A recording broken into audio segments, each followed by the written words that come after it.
This is an e-bike that's really pushing the limits of what we can still call an e-bike. Because, let's be honest, what you're looking at is really more of a moped in the classic term of what a moped once was. And if you approach it with that mindset, it's a pretty compelling bike. With dual motors, dual batteries, full suspension, and a top speed of 32 miles per hour, this thing is over the line in more ways than one. I've been testing it out lately to see if it's worth your attention, and let me tell you, this is a wild ride.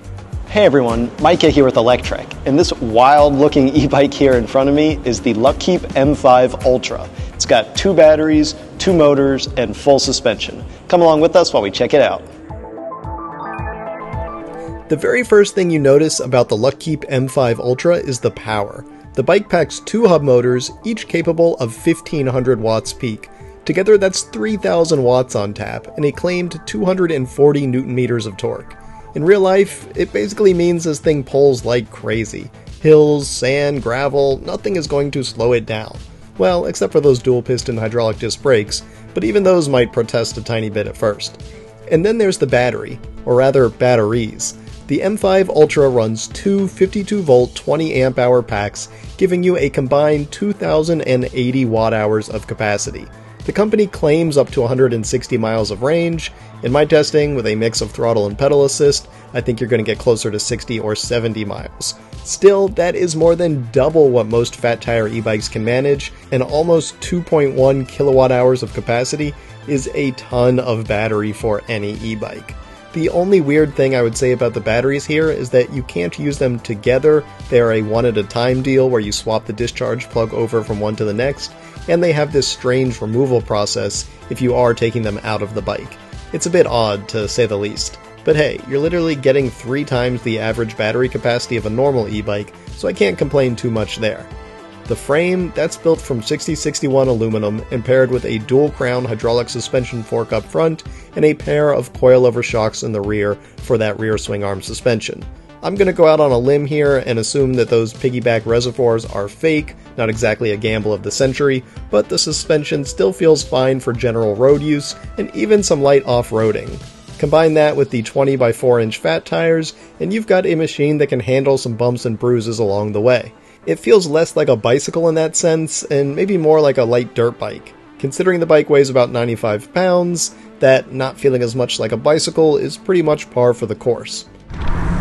Now I know what you're wondering, can you pedal this thing? Well, yeah, if you call this pedaling. So yeah, you can pedal this bike, but it's not exactly the world's best pedaling experience because it doesn't have any adjustable saddle.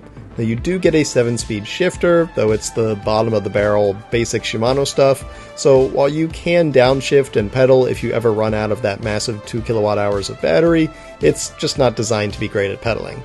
There's no rear rack on this bike, but you do get a funny little basket down here.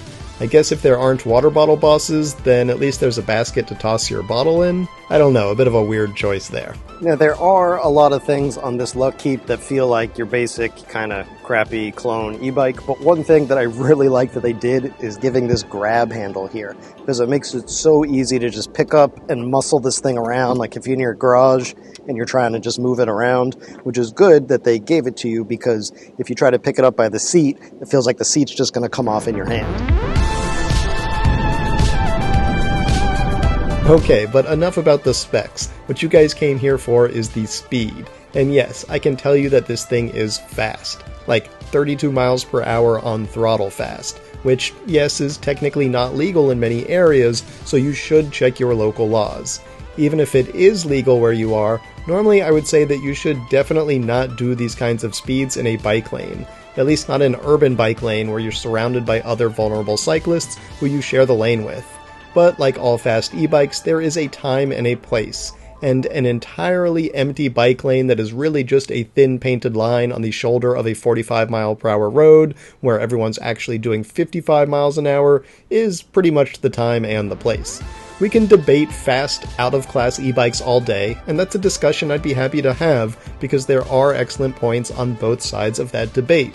But when an e-bike rider is forced into situations where he or she is getting passed by 6,000-pound trucks close enough to reach out and touch them, that's a case where many people feel more comfortable on a fast e-bike that reduces the number of those passing interactions and basically lets riders spend less time on those roads with faster cars that are one text message away from drifting into a cyclist and perhaps not even realizing it until they get home and see the hair and teeth stuck in their bumper. But yeah, that's another discussion for another time. Anyway, back to the bike. So we've got a full lighting package here, a front LED headlight, a rear brake light, turn signals, the whole shebang. It's another nod to that moped-style DNA of this machine, and it makes the M5 Ultra more practical in traffic, where you'd want to get treated a bit more like a vehicle than a bicycle.